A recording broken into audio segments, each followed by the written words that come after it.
Сәлем футбол жанкүйерлері. Ағылшын премьер лигасының 36-шы турындағы Вест Бромвич Ливерпуль ойынында мерсисайдтықтардың қақпашысы Алисон Беккер гол соғып өз командасына маңызды жеңіс сыйлады.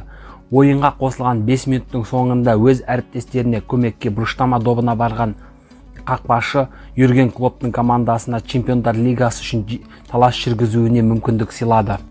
Айта кетсек, Ливерпуль ағылшын премьер лигасында 36-шы турдан кейін 63 ұпай жинап 5-ші орынға тұрақтаған.